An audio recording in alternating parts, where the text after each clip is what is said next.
အားလုံးမင်္ဂလာပါခင်ဗျာကျွန်တော်အာလူဝတ်သားချက်လေးတင်ပေးမှာဖြစ်ပါတယ်ချက်လေးကဲခုစပြီးတော့ဝတ်သားကိုတုံးပါမယ်ပြီးရင်ရေးစီးပြီးတော့ခွဲတစ်ခွဲတော့တိတက်ထည့်ရမယ်ဒါပြီးတော့ကျွန်တော်အာလူခွန်းပါမယ်ပြီးလို့ရှိရင်အာလူကိုလူတစ်လုံးနေတုံးမယ်ဗျာတုံးတဲ့အာလူကိုစားနဲ့ရေးစိမ်အာလူစားရေးစိမ်တော့ဘလောက်ပဲချက်ချက်မပြေဝအောင်ဗျမပြော့ဝအောင်အဲ့လိုမျိုးငရုတ်တီထောင်းယူပြငရုတ်တီညံ့ပါရင်ကျက်သွန်ဖြူထောင်းလိုက်မယ်တခါကျက်သွန်ဖြူနဲ့ငရုတ်တီကိုညံ့အောင်ထောင်းမယ်ရောသမမွေအောင်ထောင်းမယ်ပြီးရင်ဖြူအောင်ထောင်းလိုက်အနီအောင်ထောင်းလိုက်မယ်ဒါပြီးတော့လည်းကျွန်တော်စပြီးတော့ချက်ပြပြကဲစီလိုတစ်လုံးထည့်ပြီးရင်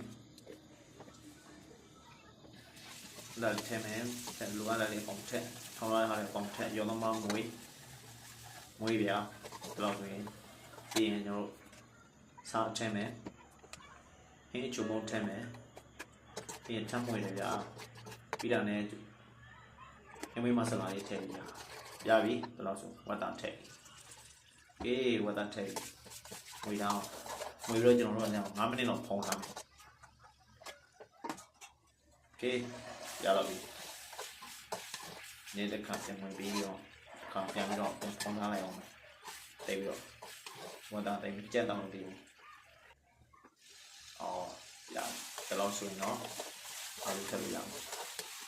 ကဲအားလုံးထည့်ရအားလုံးထည့်ပြီးလို့ရှိရင်အားလုံးနဲ့ဝက်တောင်ရောသမမှွေကိုပြန်ပြီးတော့ပြန်မှွေလိုက်မယ်မှွေပြန်ရောသမမှွေတော့အဲ့ဒါပြီးရင်နည်းနည်းလေးရောအောင်နည်းနည်းအားလုံးနည်းနည်းနောင်းအောင်အားလုံးကျက်အောင်ဖုံးထားလိုက်မယ်ဖုံးအောက်ပြီးတော့5 မိနစ်လောက်ပါဗျာဒီဆိုတော့ဒါမရဘူးအေးနည်းနည်းလေးအေးနည်းနည်းထပ်ထည့်အောင်အေးထပ်တော့ဒီလောက်ဆိုရင်โอเคကျွန်တော်ဖုံးလာလို့ရပြီ5 မိနစ်လောက်ပါဗျာကဲရပါပြီဟာဟင်းလေးတစ်ခွက်ဝတ်သားအာလူချက်စားကြအောင်လားဗျာ